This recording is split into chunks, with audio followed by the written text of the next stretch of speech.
அ வணக்கம் ஃப்ரெண்ட்ஸ். இன்னைக்கு பார்த்துட்டிங்கனாக்கா,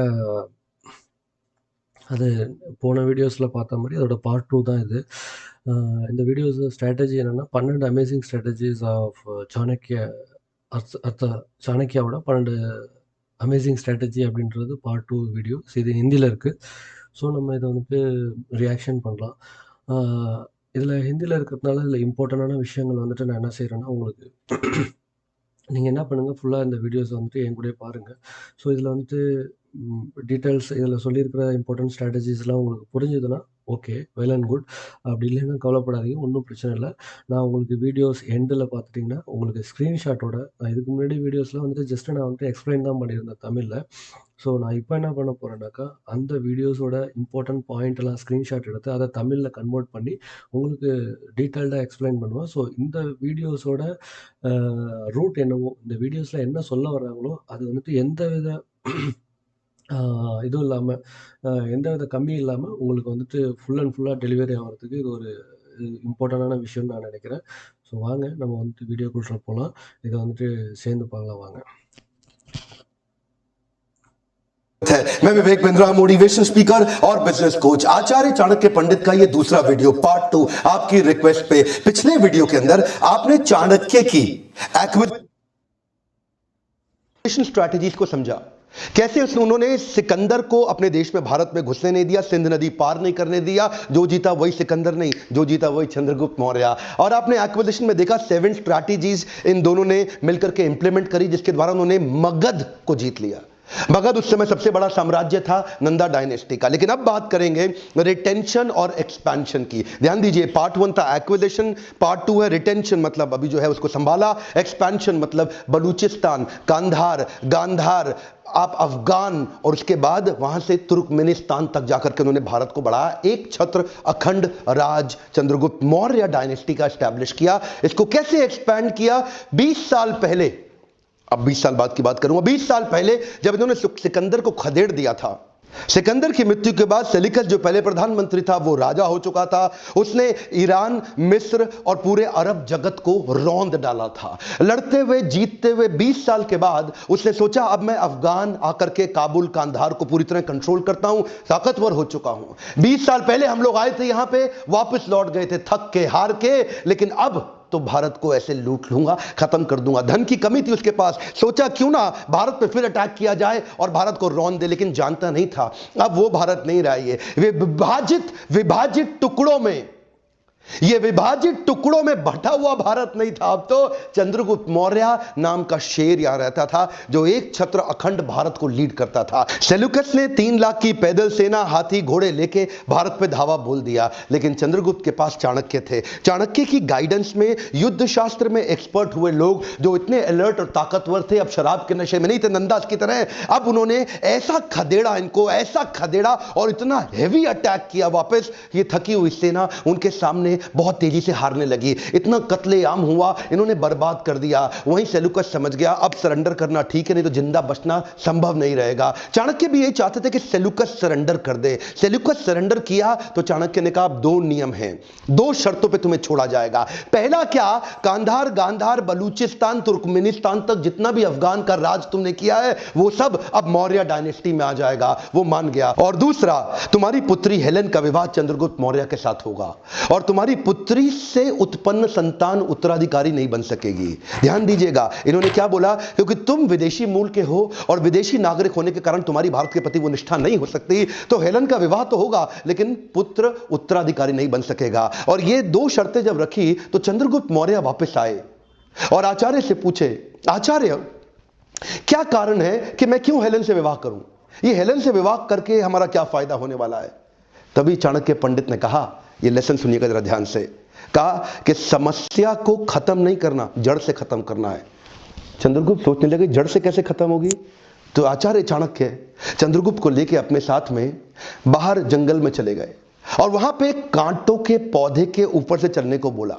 चंद्रगुप्त को और चाणक्य को कांटा चुभा। इन्होंने क्या कहा कि ऐसा क्या करें कि कांटा चुभे नहीं? तो चंद्रगुप्त बोले कि इस कांटों की झाड़ी को उखाड़ दो। चाणक्य बोले रुको। चाणक्य एक मीठी लस्सी, एक मीठा मट्ठा लेकर के आए और उसके बाद उन्होंने उस कांटों के पौधों की जड़ों में डाल दिया। चंद्रगुप्त हैरान होकर देखने लगे, गुरुदेव ये क्या कर रहे हैं, ये मीठा मट्ठा डालने से ये जड़ से कैसे खत्म होगा। वहीं चाणक्य पंडित बोले, जैसे ही मीठी लस्सी आएगी इसके बाद चींटियों का अटैक पड़ जाएगा इनकी जड़ों पे, और जड़ों तक जाकर के उस मट्ठे को चाटने और खाने के लिए चींटियां खत्म कर देंगी, इसकी जड़ों को उखाड़ के बर्बाद कर देंगी और ये मृत हो जाएगा। ठीक उसी प्रकार एक बार तुमने हेलेन के साथ विवाह कर लिया तो ये जो यवन है ना, ये दोबारा अपने ही घर परिवार में अटैक करने नहीं आएंगे।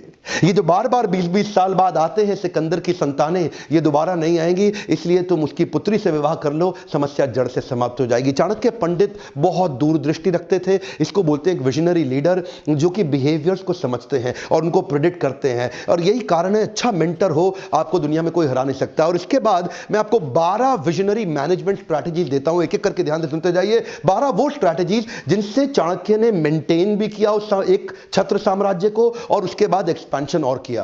पहला management principle, disruption of corruption. Chanakya Pandit जानते थे कि करप्शन को समाप्त करना जरूरी है। करप्शन जो आज भी हमारे देश के अंदर पूरी तरह से व्याप्त हो रखा है, आप और मैं सब उससे पीड़ित हैं। चाणक्य पंडित जो पहले विजनरी लीडर हमारे पृथ्वी के 2300 साल पहले, उन्होंने ऑडिट मैकेनिज्म चालू कर दिया था। ऑडिट मैकेनिज्म जो आज ऑडिटिंग कंपनीज हैं, चाणक्य पंडित तब से ऑडिट करते आ रहे हैं। ट्रांसफर सिस्टम रखा हुआ था कि किसी भी लीडरशिप पोजीशन पे एक आदमी को लंबे समय तक नहीं रखना, उसका ट्रांसफर करते चले जाएं। आपको जान के गर्व होगा कि पृथ्वी का पहला कॉन्स्टिट्यूशन पाटलिपुत्र भूमि की उपज है। यह कॉन्स्टिट्यूशन को भी धर्म के रूप में एस्टैब्लिश कर दिया। हर देशवासी को कॉन्स्टिट्यूशन मानना होगा। ऑडिट मैकेनिज्म के थ्रू सबको कंट्रोल करके रखेंगे। दूसरा मैनेजमेंट प्रिंसिपल, किसी भी चीज को एग्जीक्यूट करने के लिए 6 point plan of execution ability build करते हैं। क्या होता है ये 6 पॉइंट प्लान? ये हर काम को करने से पहले ही डिसाइड करते थे 6 चीजों को, कि हमें करना क्या है, कौन करेगा, कैसे करेगा, कब तक करेगा,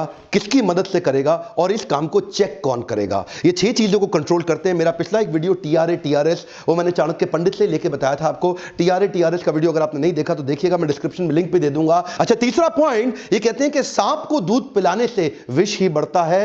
अमृत सिंह, एक बात सुनिए ध्यान से, सांप को दूध पिलाओगे ना तो विष और बढ़ जाएगा, सांप और ज्यादा जहरीला हो जाएगा। तो करना क्या है, ये अपने अच्छे लीडर्स को बिल्ड करने पे बड़ा फोकस करते थे। इन्होंने एक श्लोक दिया, यथा चतुर्भी कनकम परीक्षते निघर्षणम छेदन ताप ताडने तथा चतुर्भी पुरुषम परीक्षते त्यागेन शीलेन गुणेन कर्मणा। ये क्या कहते हैं, जिस प्रकार सोने को चेक करने के लिए उसकी क्वालिटी को निघर्षणम, उसको रगड़ के देखा जाता है, छेदन उसमें छेद किया जाता है, तापन उसको आग में ताप कर परखा जाता है, ताड़ने उसको पीट पीट करके चेक किया जाता है। सोने को चेक करने के लिए ये 4 स्टेप्स हैं। उसी प्रकार अपनी टीम के अंदर high performing business leaders, functional head को भी चेक करने के लिए 4 काम करने जरूरी हैं। तथा चतुर्भी पुरुषम परीक्षते, कि एक पुरुष की परीक्षा करने के लिए भी तथा, उसी प्रकार, यथा जिस प्रकार, तथा उस प्रकार, एक पुरुष की परीक्षा लेने के लिए भी 4 काम करने हैं। पहला क्या है, त्यागेन शीलेन गुणेन कर्मणा। पहले उसके त्याग को देखो, क्या जो व्यक्ति आपके साथ काम कर रहा है वो पर्सनल पावर के लिए कर रहा है, पोजिशनल पावर के लिए कर रहा है। कई लोग केवल पोजीशन के पीछे भाग रहे हैं, वो सत्ता, कुर्सी, लोभ, लालच, इसके पीछे कर रहे हैं। क्या उसमें त्याग की भावना है कि नहीं है? पहला पॉइंट। अगर त्याग की भावना नहीं है, आपके लिए खतरनाक साबित होगा। शीलेन, उसका चरित्र कैसा है, कैरेक्टर कैसा है, कठिन परिस्थिति में उसका चरित्र दिखाई पड़ेगा। गुणेन, उसकी इंट्रिंसिक बाकी क्वालिटीज कैसी हैं। कर्मणा, वो काम कैसे करता है, उसके कर्म कैसे हैं। ये 4 चीजें जब आप देखेंगे तो इससे आप अपने हाई परफॉर्मिंग लीडर्स को, आप कैरेक्टर्स को तैयार कर सकते हैं। दूसरी तरफ जैसे सोने में बताया गया गोल्ड को चेक करने के लिए 4 चीजें, इसी तरह हाई परफॉर्मिंग टीम को चेक करने के लिए भी 4 चीजें। चौथा प्रिंसिपल बड़ा कमाल का इन्होंने एस्टैब्लिश किया, देश का स्वार्थ ही मेरा स्वार्थ। क्या मतलब हुआ? Nation first. नेशन फर्स्ट, देश का स्वार्थ ही मेरा स्वार्थ। यह भावना उन्होंने पूरे देश में फैला दी। ये भावना फैलाने से क्या हुआ, ये हमेशा बोलते थे ना, जय मां भारती, जय मां भारती, भारत को अपनी माता मानते थे। राष्ट्रवाद, राज्यवाद नहीं, ध्यान दीजिएगा, कमॉन। आजकल के लीडर्स क्या कर रहे हैं, राज्यवाद, जातिवाद, धर्मवाद, लेकिन ये क्या करते थे, राष्ट्रवाद। देश को अगर एक करना है, पूरे देश को एक साथ जोड़ना है, तो वो नेशनलिज्म की फीलिंग इन्होंने एस्टैब्लिश कर दी। एक बार एक कहानी सुनाता हूं, बड़े कमाल की आपको। यूनानी राजदूत आचार्य चाणक्य से मिलने आए, और जब वो महल पहुंचे, चंद्रगुप्त मौर्य के महल पहुंच के उन्होंने पूछा कि मैं आचार्य चाणक्य से मिलना चाहता हूं, वो कहां रहते हैं, उनका कक्ष कहां है, उनका कमरा कहां है, उनका महल कहां है। तो सबने बताया कि वो तो नगर के बाहर रहते हैं। ये बोले नगर के बाहर? तो एक सैनिक उनको लेके गया चाणक्य की कुटिया की तरफ लेके गया। नगर के बाहर कहीं कच्चे रास्तों से पगडंडी से होते हुए उनकी झोपड़ी, उनकी कुटिया तक पहुंचे और जाकर के जैसे ही खटखटा के अंदर गए तो उन्होंने पहले चाणक्य के चरण स्पर्श किए। चरण स्पर्श करके उनको प्रणाम किया और बोला, आचार्य आप तो प्रधानमंत्री हैं, आप तो महामंत्री हैं, आपको तो चंद्रगुप्त किसी भी समय एक अलग महल बनवा के दे देंगे, तो आप इस कुटिया में क्यों रहते हैं? चाणक्य ने जो उत्तर दिया जान के बड़ा खुशी होगी आपको। चाणक्य कहते हैं, अगर देशवासियों की कड़ी मेहनत, पसीने, खून की कमाई के दम पे मैं महल में रहूंगा तो मेरे देश की जनता को कुटिया में ही रहना पड़ेगा। कम ऑन, ध्यान दीजिए, अगर आपके टैक्स के पैसे से मैं महल में रहा तो आपको कुटिया में रहने के लिए मजबूर होना पड़ेगा, इसलिए मैं कुटिया में रहता हूं ताकि अपने देश के दर्द को समझ सकूं। इसीलिए कहते हैं कंट्री फर्स्ट, देश के स्वार्थ में मेरा स्वार्थ। एक बार एक चीनी नागरिक इनसे मिलने गया, इनसे पर्सनल गाइडेंस लेने के लिए। वो चीनी नागरिक एक बड़ा व्यापारी था, इनसे पर्सनल गाइडेंस लेने आया और आकर के उन्होंने आचार्य को प्रणाम किया, उनको नतमस्तक हुआ। तो आचार्य उस समय कुछ लिख रहे थे और उस समय जब लिख रहे थे तो उसको चीनी नागरिक को देख के उन्होंने प्रणाम किया उत्तर में। उसके बाद वहां 2 दिए पड़े थे, तेल के दिए होते थे ना उन दिनों को, बिजली लाइट वगैरह तो होती नहीं थी, शैंडलियर, तेल के दिए में एक दिए को बुझाया और दूसरा दिया जला दिया। तो वो चीनी नागरिक देख के हैरान हो गया, बोला लगता है यहाँ की कोई प्रथा है इस देश की, भारत की, कि जब कोई गेस्ट आएगा तो एक दिए को बुझाओ, दूसरा दिया जला दो। बोला गुरुदेव इस प्रथा के बारे में समझाइए। चाणक्य ने कहा ये कोई प्रथा नहीं है, वो जो पहला दिया था ना उसमें जो तेल था वो मेरे देश का तेल था, क्योंकि मैं देश के काम के लिए उसको इस्तेमाल कर रहा था और लिख रहा था और देश का काम इस समय कर रहा था। पर अब तुम मुझसे पर्सनल गाइडेंस लेने आए हो तो मैं देश के तेल को इस्तेमाल नहीं कर सकता दिया जलाने के लिए। ये मेरा पर्सनल तेल और मेरा निजी दिया है, इसको जला रहा हूं क्योंकि पर्सनल डिस्कशन हो रही है, इस समय देश के लिए नहीं हो रही। चाणक्य की बात सुन के, उनकी ईमानदारी और राष्ट्र निष्ठा को देख के वो वही नतमस्तक हो गया, उनके चरण स्पर्श किए। चाणक्य ने इस प्रिंसिपल को एस्टैब्लिश कर दिया, कंट्री फर्स्ट, जिसके कारण देश दोबारा टूटा ही नहीं कभी। अगला प्रिंसिपल, बुद्धिमान इंसान गोपनीय ज्ञान को गोदाम में रखता है। ध्यान से सुनिएगा, बड़ी कमाल की बातें हैं यहाँ। एक जो सबसे बुद्धिमान व्यक्ति है वो क्या करेगा, एक गोपनीय ज्ञान को गोदाम में, गोदाम मतलब क्या होता है, जैसे बेसमेंट में छुपा हुआ, अंदर दबा हुआ, गोदाम के अंदर। यानी कि चाणक्य कहते हैं अगर आप अपनी गोपनीय बात को पचा नहीं सकते, छुपा नहीं सकते, तो कैसे विश्वास कर लोगे कि दूसरा पचा लेगा या छुपा लेगा? अगर आप अपने सीक्रेट को सीक्रेट नहीं रख पाते तो दूसरा कैसे रख लेगा? इसलिए अपने कॉन्फिडेंशियल मैटर्स, अपने सीक्रेट्स को सब में पब्लिक ना करें, उसको गोदाम में छुपा के रखें। यह बुद्धिमान इंसान की निशानी है। थोड़ा तेज चलूंगा क्योंकि वीडियो तो बहुत लंबा बनाने का मन करता है, लेकिन आप लोग के पास समय कम है ना। तो छठा पॉइंट है, evaluate the self interest in relationships. Her relationship किसी ना किसी इंटरेस्ट से जुड़ा हुआ है। चाणक्य कहते हैं कि कोई भी ऐसा रिलेशनशिप नहीं है, ये कड़वी सच्चाई है संसार की, जिसमें कोई भी इंटरेस्ट ना हो। हर रिलेशनशिप में कुछ ना कुछ इंटरेस्ट है, पर वो ही कहते हैं कि अपना इंटरेस्ट और सामने वाले का इंटरेस्ट दोनों को इवैल्यूएट कर लो। अगर सामने वाले का इंटरेस्ट आपके लिए खतरनाक नहीं है, अगर सामने वाले का इंटरेस्ट आपको कोई बड़ा खतरा नहीं देने वाला, तो ऐसा रिलेशनशिप ठीक रहता है, उसमें दिक्कत नहीं है। 7वां पॉइंट, कमजोरी का प्रदर्शन आपको और कमजोर बना सकता है। क्या मतलब हुआ कि जैसे सांप जिसका भी जहर नहीं है उसको भी फुफकारना नहीं छोड़ना चाहिए, क्योंकि अगर सबको पता चल गया कि ये सांप जहरीला नहीं है तो उस सांप का बड़ा बुरा हाल किया जाएगा, उसको लोग बहुत तंग करेंगे।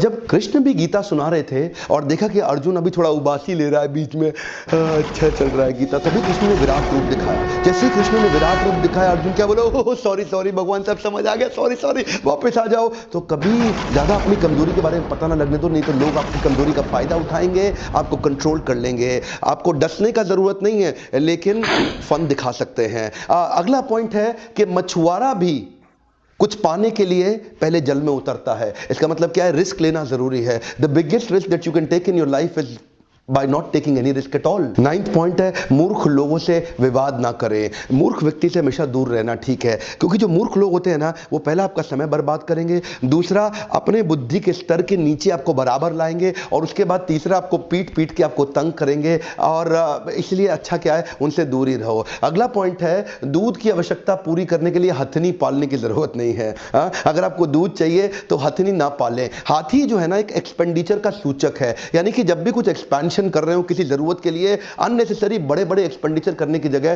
कोशिश करें कि अपने आप को एकदम स्लिम एसेट लाइट रखें। आपने मेरा मॉडल सुना ना, फ्लाई लाइट, एसेट लाइट, ये चाणक्य पंडित ने उस समय सिखाया था कि जब भी एक्सपेंशन कर रहा हो कोशिश करें कि कम धन के अंदर किया जा सके। हथनी के बिना ही दूध का भी अरेंजमेंट किया जा सकता है। जब आपको पेट्रोल भरवाना हो गाड़ी में तो आप पेट्रोल पंप नहीं खरीदते हैं। जब आपको घर में दूध 2 लीटर मंगाना हो तो आप 10 गाय नहीं खरीद लेते हैं। उसी प्रकार जब आपको एक्सपेंशन करना हो, जबरदस्ती अपने एसेट ना बिल्ड करें, फ्लाई लाइट। 11वां सूत्र है, शराबी के हाथ में दूध का गिलास भी शराबी समझा जाता है।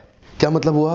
जो बुरे लोग हैं ना, देखिए आप जहां काम करते हैं, अपने ऑफिस में अगर आप नौकरी करते हैं तो कभी भी कामचोर आलसी लोगों के साथ दोस्ती ना रखें, नहीं तो आपका बॉस आपको कभी पसंद नहीं करेगा। ऐसे लोग जो नॉन प्रोडक्टिव हैं, ऐसे लोग जो कंपनी में पैरासाइट हैं, उनसे अपने आप को थोड़ा डिस्टेंस कर लें, क्योंकि जब भी बॉस आपको उनके साथ देखेगा तो आपको उनके जैसा ही समझेगा, भले ही आप कितने अच्छे, कितने इंटेलिजेंट क्यों ना हो। अपने इंप्रेशन को बनाए रखने के लिए ईमानदार लोगों से दोस्ती करें, क्योंकि बॉस को हमेशा अलर्ट और कमिटेड लोग ही पसंद आते हैं। और 12वां पॉइंट है quality enhancement. Chanakya quality enhancement पे बहुत जोर देते थे।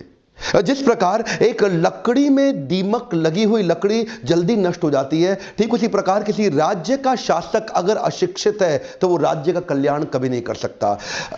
देखिए, विद्या ही निर्धन का धन है। कमॉन, एक बात और, क्या? विद्या ही निर्धन का धन है। विद्या एक ऐसी चीज है जो कभी चोर भी चुरा नहीं सकता, दुनिया में कोई चोरी नहीं कर सकता। इसीलिए विद्या पे, वो शिक्षक होने के नाते उन्होंने शिक्षा देकर के ही चंद्रगुप्त मौर्य को खड़ा किया था। इसीलिए चाणक्य पंडित कहते थे कि धर्म और जाति के हिसाब से शासक को नहीं चुना जाना चाहिए, काबिलियत के हिसाब से शासक को चुना जाना चाहिए। ये आज के वोटिंग सिस्टम में भी बहुत इंपॉर्टेंट है। लोग अपने धर्म और जातियों के चक्कर में गलत जगह वोट दे आते हैं। वोट हमेशा उसको देना चाहिए जो काबिल है, वो नहीं जो आपकी जात का, आपके धर्म का है। जो काबिल है, काबिल व्यक्ति ही एक्चुअली देश को बदल सकता है। आप जाति और धर्म देश को नहीं बदल पाएगी। हां, एक बात और, कोई भी व्यक्ति सफल नहीं हो सकता अगर उसके पास ज्ञान, नॉलेज की कमी हो। इसीलिए मैं रिक्वेस्ट हमेशा आपसे करता रहूंगा, अपने ऊपर इन्वेस्ट करिए, फ्री यूट्यूब के वीडियोस देखते रहिए। ये आज एक और बोनस आपके लिए। जिस प्रकार चंद्रगुप्त को चाणक्य की आवश्यकता थी, ऐसे ही आपको भी आपके जीवन में एक चाणक्य चाहिए। और एक नहीं, कई चाणक्य अब मैं अपने साथ आपके लिए लेके आया हूं। एवरीथिंग अबाउट एंटरप्रेन्योरशिप के प्रोग्राम के बारे में आप जानकारी ले चुके हैं। 1500 रुपए महीने में ऐतिहासिक, अद्भुत, दुनिया का मोस्ट अफोर्डेबल प्रोग्राम। इससे कम पैसों के अंदर इससे पावरफुल प्रोग्राम दुनिया में कोई नहीं दे सकता। क्यों जानते हैं? मेरे साथ में मिलके आपको ट्रेनिंग कौन देंगे जानते हैं? वो कौन चाणक्य है जो आपके बिजनेस में आपकी मदद कर सकते हैं? मारुति के chairman mister R C. Bhargava. Maruti अपनी इंडस्ट्री में नंबर 1 है, वो आपकी मदद करेंगे। फोर्ड मोटर्स के global chairman mister Alfred Ford, जो हेनरी फोर्ड के पोते हैं, वो हमारे साथ जुड़ चुके हैं इस प्रोग्राम में। वो आपको ट्रेन करेंगे। आरओ में हमारे देश में नंबर 1 केंट है, तो केंट आरओ के चेयरमैन मिस्टर महेश गुप्ता हमारे साथ जुड़ चुके हैं, वो आपकी ट्रेनिंग करेंगे। मोबाइल में नंबर 1 शाओमी है, तो शाओमी के इस समय सीईओ मनु जैन आपकी ट्रेनिंग करेंगे मेरे साथ मिलकर के। बजाज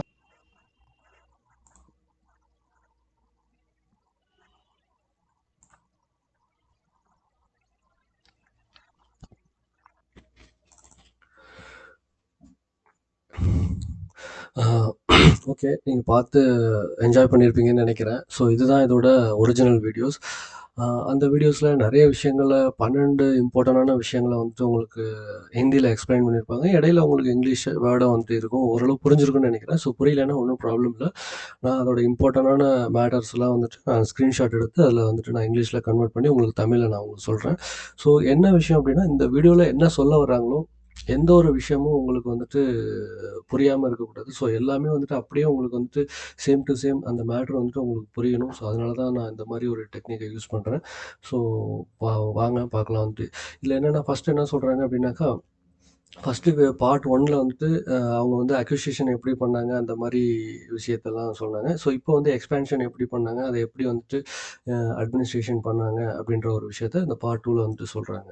ஸோ பார்த்துட்டீங்க அப்படின்னாக்கா, ஃபர்ஸ்ட்டு ரிட்டென்ஷன் அண்ட் எக்ஸ்பான்ஷன் நம்ம ஆல்ரெடி சொன்னது தான். இதில வந்துட்டு சொன்னாங்க. ஃபர்ஸ்ட்ல வந்துட்டு 7 ஸ்ட்ராட்டஜி, அது வந்துட்டு அக்விசிஷன், செகண்ட் வந்துட்டு ரிட்டென்ஷன். ஸோ 12 ஸ்ட்ராட்டஜி வந்துட்டு ரிட்டென்ஷனுக்கு. இது சாணக்கிய நீதியோட இம்பார்ட்டன்டான பாயிண்ட்ஸு.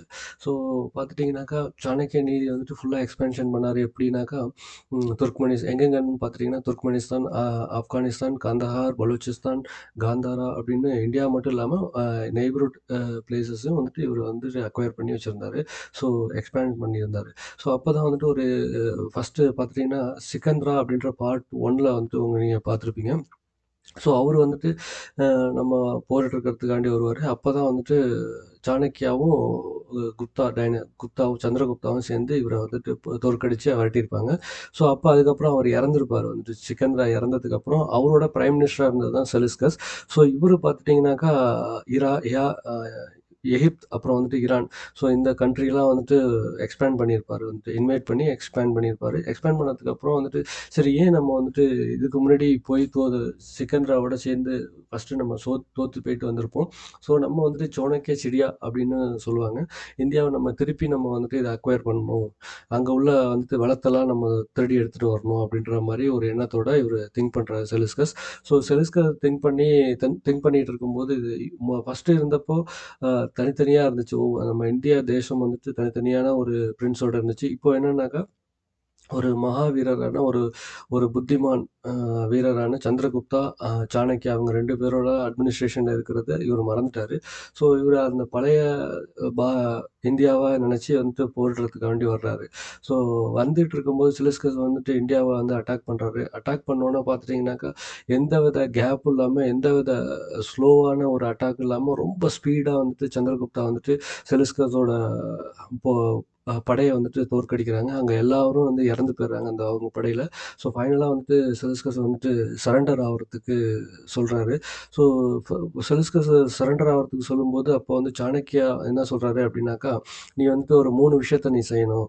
என்ன அப்படின்னாக்கா, அதாவது அ எகிப்த் அதாவது நீனு ஆப்கானிஸ்தான், காந்தஹார் இந்த மாரி அ சி பலோச்சிஸ்தான் இந்த மாரி நீ வந்து அ ஜெயிச்சு வச்சிருக்கிற அந்த ஒரு டெரிட்டரிய நீ வந்துட்டு சந்திரகுப்தாவுக்கு குடுக்கணும்."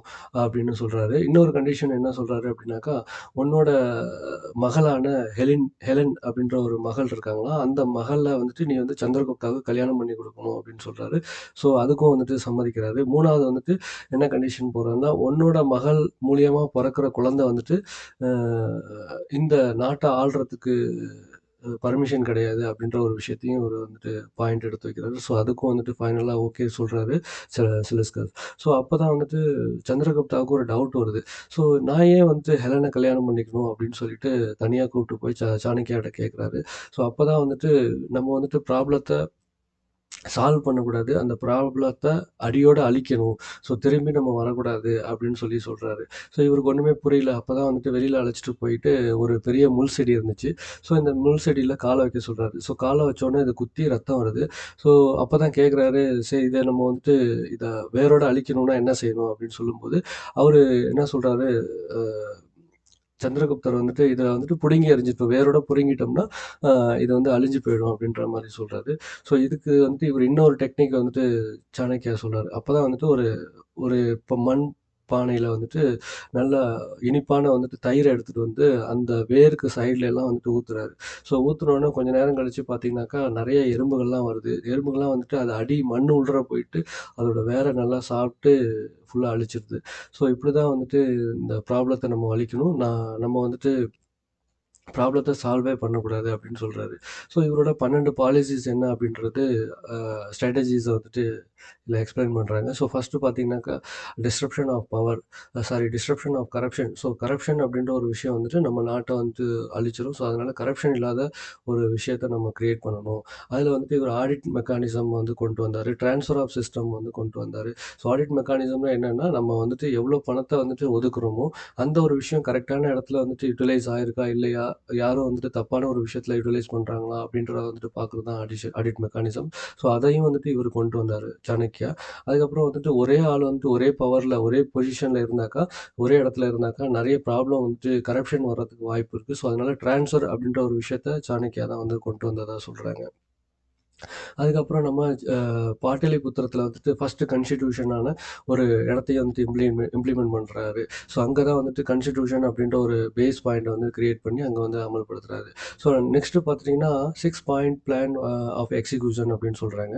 ஸோ அதில பார்த்தீங்கன்னா, ஒரு 6 பாயிண்ட் சொல்றாங்க. என்னன்னாக்கா, யாரு ஒ what to do, who will do it, அதுக்கப்புறம் பார்த்துட்டீங்கன்னாக்கா, ஹவ் வில் டூ இட், அதாவது யாரு செய்வாங்க, யாரா என்ன செய்வாங்க? யாரு செய்வாங்க? எப்படி செய்வாங்க? எவ்வளோ நேரம் ஆகும்? அதுக்கப்புறம் பார்த்தீங்கன்னா, யார் மூலியமா வந்துட்டு இது நடக்கும்? ஸோ, அதுக்கப்புறம் இத யாரு செக் பண்ணுவா? அப்படின்ற ஒரு 6 பாயிண்ட்ட வந்துட்டு இவங்க சொல்றாங்க. அதுக்கப்புறம் 3 பாயிண்ட் பார்த்துட்டீங்கன்னாக்கா, feeding milk to the snake only a increase poison அப்படின்னு சொல்றாங்க. அதாவது நம்ம பாம்புக்கு பால ஊத்துறது வந்துட்டு அதோட வந்துட்டு விஷத்தன்மை தான் அதிகரிக்கும் அப்படின்ற மாரி சொல்றாங்க.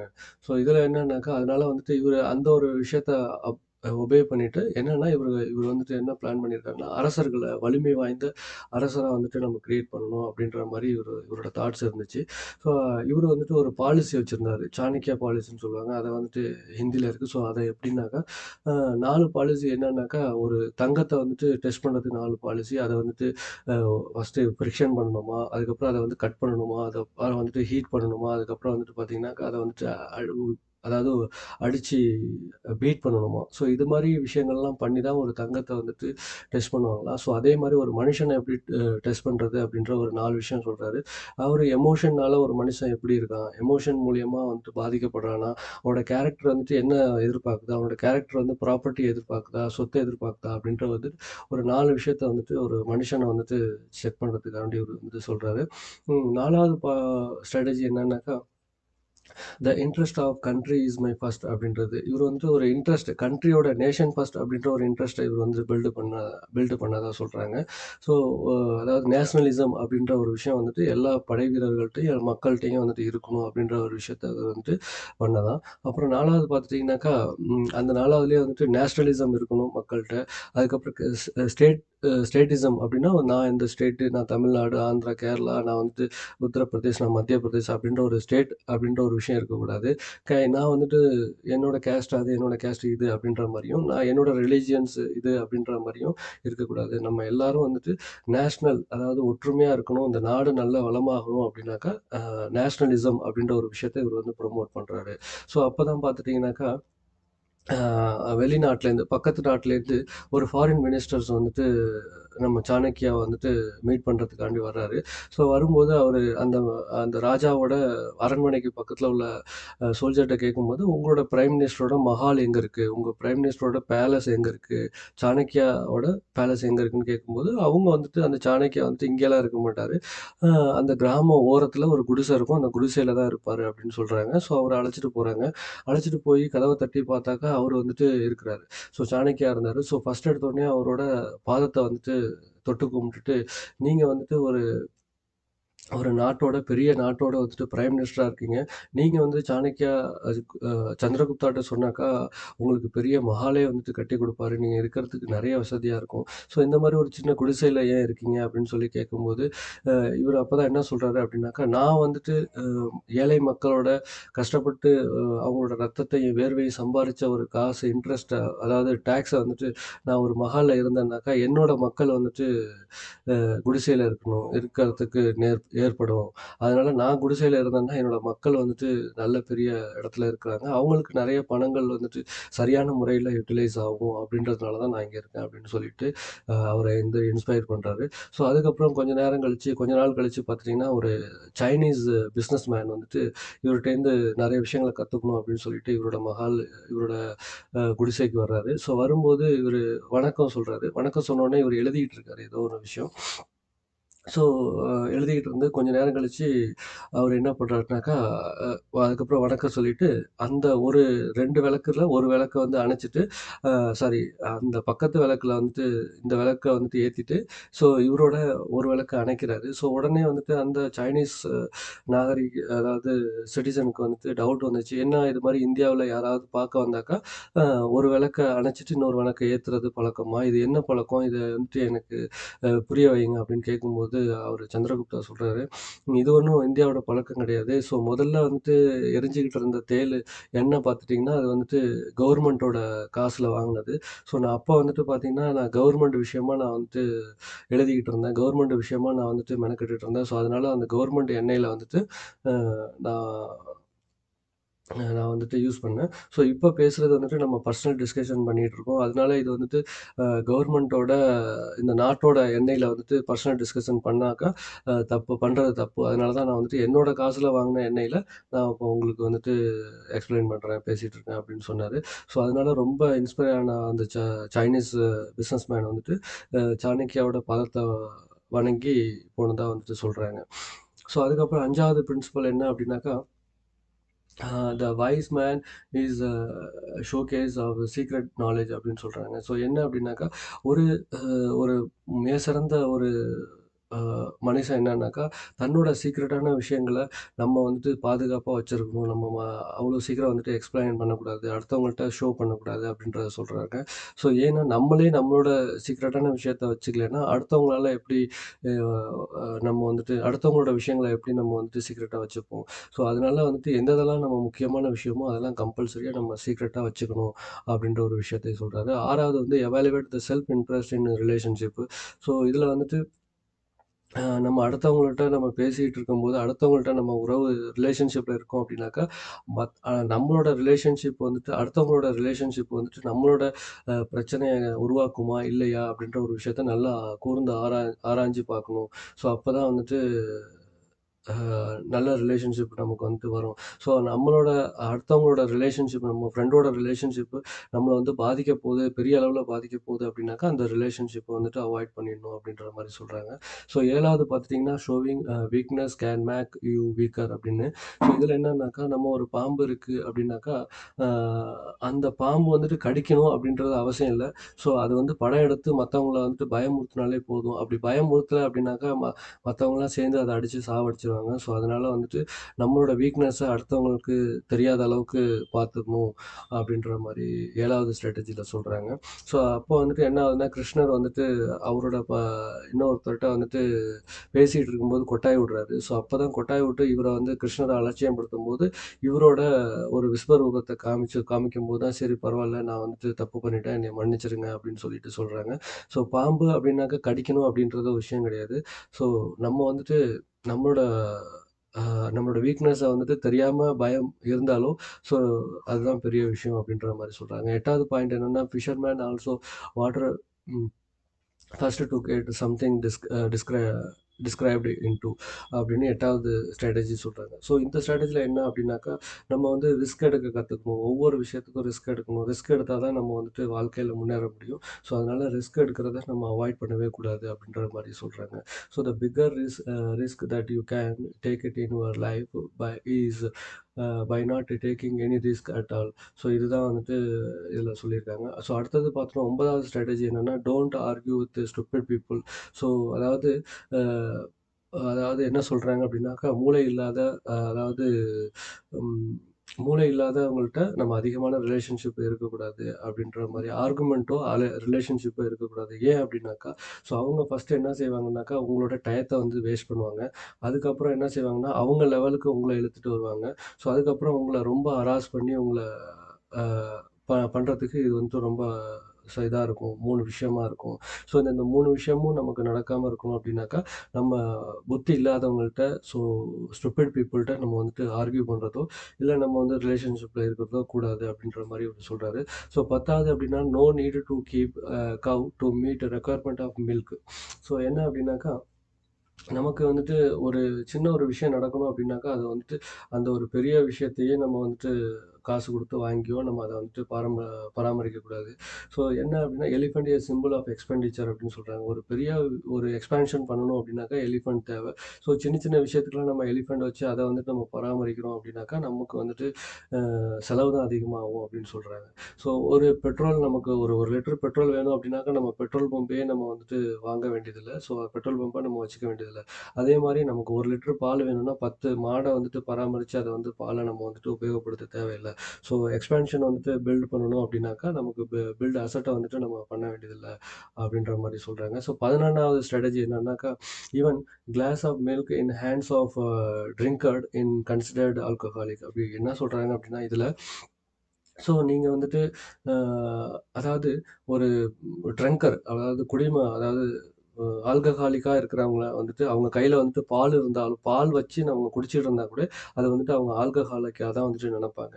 ஸோ எப்போதுமே ஒரு மனுஷன் வந்துட்டு சரக்கு அடிச்சுட்டே இருக்கான். ஸோ திடீர்னு அவனோட பழக்கத்த விட்டுட்டு அவன் வந்துட்டு பால் குடிக்க ஆரம்பிக்கிறான் அப்படின்னாக்கா, அவ்வளோ சீக்கிரம் வந்துட்டு அவன வந்துட்டு நல்லவன்னு நம்பிற மாட்டாங்க. ஸோ அதனால வந்துட்டு நம்ம வந்துட்டு தப்பான பீப்பிள்ஸ் யாராவது இருந்தாங்க, தப்பான ரிலேஷன்ஷிப்லயோ, தப்பான ஒரு ஆட்டிட்யூட்ல இருக்கிறவங்களோட நம்ம வந்துட்டு எப்போதும் ரிலேஷன்ஷிப்ல வச்சுக்க கூடாது. ஏன் அப்படின்னாக்கா, நம்ம தப்பான ரிலேஷன்ஷிப்ல இருந்தோம் அப்படின்னா, நமக்கு மேல உள்ள பாஸ் என்ன செய்வாருன்னா, நம்ம எவ்வளோதான் இன்டெலிஜென்ட்டா இருந்தாலும், அவங்க கூட ரிலேஷன்ஷிப்ல இருக்கோம் அப்படின்னாக்கா, நம்ம வந்துட்டு அவங்களோட ஈக்குவலா தான் வந்துட்டு பார்ப்பாரு.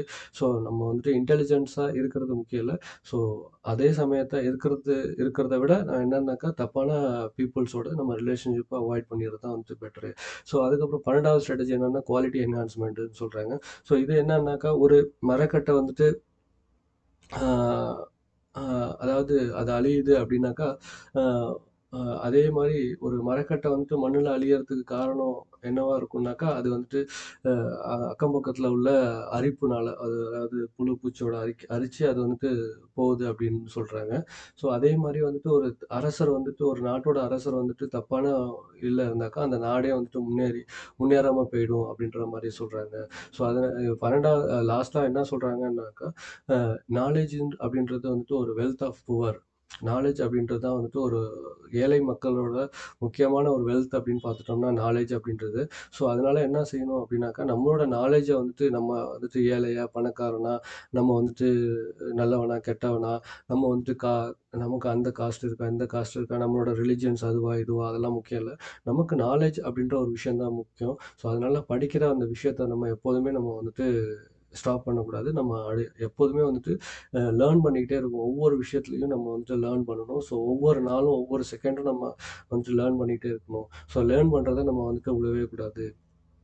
அப்படின்ற மாரி சொல்றாங்க. ஸோ நம்ம இப்போ வோட்டிங் சிஸ்டத்துலயும் பார்த்துட்டோம் அப்படின்னாக்கா, அதாவது இப்ப உள்ளலாம் வந்துட்டு அபிலிட்டிய பார்த்து அப்பல்லாம் வந்துட்டு வோட் போட்டாங்களாம்.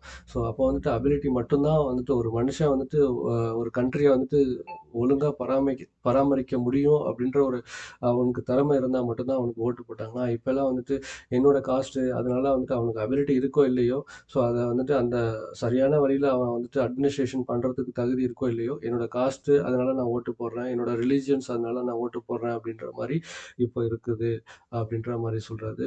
ஸோ இவரு ஃபைனலா என்ன சொல்லி முடிக்கிறாருன்னா, "நோ சக்சஸ் வித்தவுட் நாலேட்ஜ்." அதாவது நாலேட்ஜ் இல்ல அப்படின்னாக்கா, யாராலயும் எந்த ஒரு சக்சஸும் ஆக முடியாது. அப்படின்ற மாரி இத சொல்லி இந்த வீடியோஸ்ல முடிக்காரு. ஸோ நான் இதுக்கு எதுக்காண்டி நான் ஸ்கிரீன்ஷாட்லாம் எடுத்து இங்கிலீஷ்ல நான் கன்வெர்ட் பண்ணி உங்களுக்கு சொல்றேன் அப்படின்னாக்கா, இவரு சொல்ல வந்த இந்த வீடியோல உள்ள மேட்டர வந்துட்டு நீங்க நான் வந்துட்டு ஒரு டைம் வேஸ்ட் ஆவாம நான் என்ன பண்ணலான்னா வந்துட்டு, நான் ஒரு ரியாக்ஷன் பண்ணிட்டு நான் அவருக்கு சொன்ன ஒரு 4, 5 பாயிண்ட் நான் சொல்லிட்டு போயிட்டே இருக்கலாம். ஸோ நான் எதுக்காண்டி இந்த அளவுக்கு நான் எஃபோர்ட் போடுறேன் அப்படின்னாக்கா, இவரு சொன்ன ஒவ்வொரு விஷயமும் பார்த்துட்டீங்கன்னாக்கா, நம்ம மக்களுக்கு வந்துட்டு ஒரு எந்தவித இது இல்லாம வந்துட்டு ஃபுல்லா போய் சேரணும். ஸோ அவரு சொன்ன மேட்டர் வந்துட்டு எந்த ஒரு டிஸ்ட்ராக்ஷனும் ஆகாம, எந்த ஒரு கம்மியா இல்லாம உங்களுக்கு போய் சேரணும். ஸோ அதுக்காண்டி தான் நான் இவ்ளோ ஸ்க்ரீன்ஷாட்லாம் எடுத்து அ மாடிஃபை பண்ணி நான் உங்களுக்கு எக்ஸ்ப்ளைன் பண்றேன். ஸோ இது உங்களுக்கு கண்டிப்பா யூஸ்ஃபுல்லா இருக்கும்னு நெனைக்கிறேன். ஸோ அதாவது சாணக்யாவோட அ 2 பாலிசி இருக்கு. பார்ட் 1ல வந்துட்டு 7 பாலிசி அ ஸ்ட்ராட்டஜிஸ். So 7 strategies. இப்போ வந்துட்டு செகண்ட் பார்ட் 2ல வந்துட்டு 12 ஸ்ட்ராட்டஜிஸ். ஸோ இதில வந்துட்டு உங்களுக்கு யூஸ்ஃபுல்லா இருக்குன்னு நெனைக்கிறேன். கண்டிப்பா யூஸ்ஃபுல்லா இருந்தா நீங்க ட்ரை பண்ணி பாருங்க. ஸோ உங்களுக்கு கண்டிப்பா யூஸ்ஃபுல்லா இருக்கும்னு நெனைக்கிறேன். ஸோ அப்படி இருந்தாக்கா நீங்க கமெண்ட் செக்ஷன்ல நீங்க எனக்கு வந்துட்டு சொல்லுங்க. தேங்க் யூ ஃபார் வாட்சிங்.